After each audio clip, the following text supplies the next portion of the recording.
Assalamualaikum warahmatullahi wabarakatuh. Perkenalkan, nama saya Trinadia Wahyunikias, NPM A1G0190088. Baiklah, sekarang saya akan menjelaskan tentang biokimia anatomi tumbuhan. Yang pertama ada struktur tumbuhan.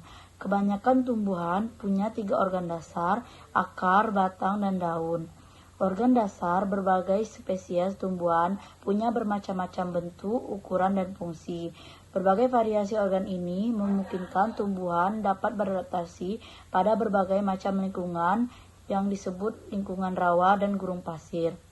Selanjutnya ada problem utama, how to get water from the growth up the stem to the leaves. Selanjutnya, struktur tumbuhan beradaptasi pada berbagai lingkungan karena proses evolusi.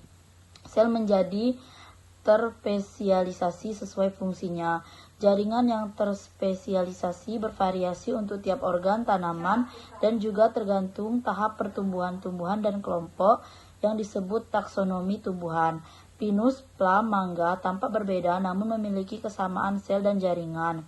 Selanjutnya ada struktur tumbuhan yang disebut nukleus, rheoentis retulum, Golgi, mitochondrion, promismo, plasma membranes, wall of N, ribosomes, dan chloroplast. Selanjutnya, struktur tumbuhan pada dasarnya tumbuhan tersusun atas 3 tipe sel dan 4 tipe jaringan.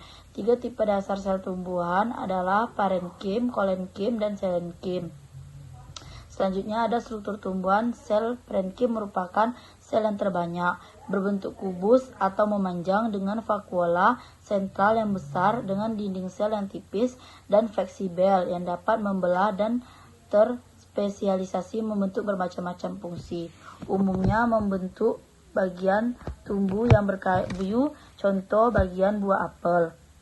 Selanjutnya, sel tumbuhan yang mendukung pertumbuhan. Dinding sel lebih tebal dibanding sel parenkim. Untuk perlindungan tumbuhan, stand cap dapat menegang untuk fleksibilitas, bentuk irregular tidak beraturan. Umumnya berada pada bentuk rantai dan terspesialisasi untuk mendukung daerah tumbuhan yang sedang tumbuh dan memanjang. CO pada batang seledri. Sel selenkim mendukung sebagian tumbuhan yang tidak sedang tumbuh atau yang disebut non-growing plant. Dinding sel tebal dan kokoh dan tidak dapat meregang. Bagaimana fungsinya? Mendukung dan menguatkan daerah tumbuhan yang sedang ditumbuh. Ada sel dewasa.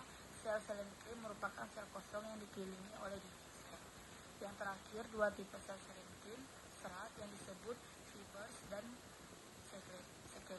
Serat fibers berukuran panjang 50 cm dan umum berada pada bentuk rantai yang disebut cioid. Sekret memiliki sel yang lebih tebal daripada serat dengan banyak bentuk dan dapat berupa satu sel ataupun dalam kelompok sel yang disebut tekstur pasir pada buah pir yang disebut sekret. Baiklah, itulah materi dari saya. Assalamualaikum warahmatullahi wabarakatuh.